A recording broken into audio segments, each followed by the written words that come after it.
Tommy Robinson questions Starmer's role in grooming scandal handling. Public demands answers. Okay, brace yourself. This is not just political, it's personal. Because while most of the country was focused on general elections, party promises, and economic plans, a different kind of storm was brewing. One that strikes at the heart of trust, justice, and the question everyone keeps avoiding. Who really protected the victims and who stayed silent when it mattered most? Tommy Robinson, love him or hate him, has just reignited a fire that many thought had faded from the spotlight. And this time, the heat is aimed directly at Labour leader Keir Starmer. In a new wave of public statements and online videos, Robinson is pointing fingers hard at Starmer's past role as Director of Public Prosecutions, raising fresh questions about how grooming gang cases were handled, dismissed, or delayed during that era.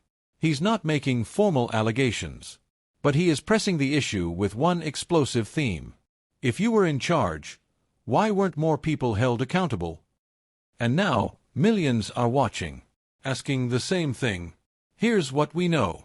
Keir Starmer served as head of the Crown Prosecution Service, CPS, between 2008 and 2013, the exact time period when high-profile grooming cases began to surface across cities like Rotherham, Rochdale, Oxford, and Telford. Some of these investigations would later reveal years of failure, victims not believed, offenders overlooked, local authorities hesitant to act, and prosecutors accused of turning a blind eye to cultural or political sensitivities. Fast forward to today, and those decisions are under a new kind of spotlight. Because Robinson is asking, where was the outrage back then? Why did it take media scandals and public fury to finally get action? Starmer has never been directly linked to a suppression effort. He's denied any claims of negligence or cover-up. In fact, during his time at the CPS, new guidelines were introduced to support vulnerable witnesses and improve how sexual abuse cases were handled. But for critics like Robinson, that's not enough. They say too little was done and too late. And now, those questions are colliding with public anger. Social media is flooded with posts like, "We're not blaming Starmer for the crimes, we're asking what he did when the system failed." Victims were ignored. Communities were silenced. If he didn't know, why not? Even some politicians are beginning to acknowledge the pressure. A backbench MP from the Midlands said this week, "There is growing concern across working-class communities that justice was delayed, denied, or diluted. If Labour wants to win back trust, it needs to reckon with that period honestly." And that's where the real political danger lies for Starmer. Because the narrative isn't just about law and order anymore, it's about trust.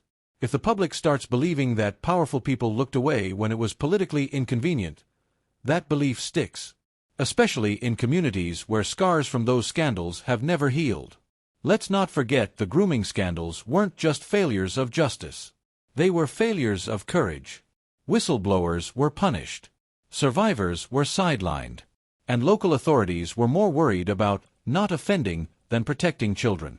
And while Starmer insists he acted with integrity during his time at the CPS, Robinson's campaign is forcing voters to examine the gaps. Who knew what and when? Why were some offenders not prosecuted sooner? And who stood in the way of justice being done? Of course, this debate is now political dynamite. Tommy Robinson's critics say he's using the issue to fuel division and grab headlines. But others argue he's shining a light on a question no one else is willing to ask. If grooming scandals were allowed to grow in silence, who's accountable? And in that vacuum, Robinson's voice is louder than ever. Whether you agree with his methods or not, his message is landing. Leadership isn't just about what you say, it's about what you did when no one was watching. And right now, Keir Starmer is facing a reckoning. Not just from the opposition. Not just from campaigners. But from ordinary voters, parents, survivors, whistleblowers who want to know. Were the right decisions made, or were the risks simply too uncomfortable to confront? This isn't about reliving old scandals for political points. It's about confronting the pain that never got answered, the victims that were ignored, the cases that were dropped, the justice that came far too late. And for Labour's leadership, one question will now define the next chapter. Can you lead the country if people no longer trust you to protect its most vulnerable? Because what happens next may be the real scandal. And if this is just the beginning, how much deeper does it go?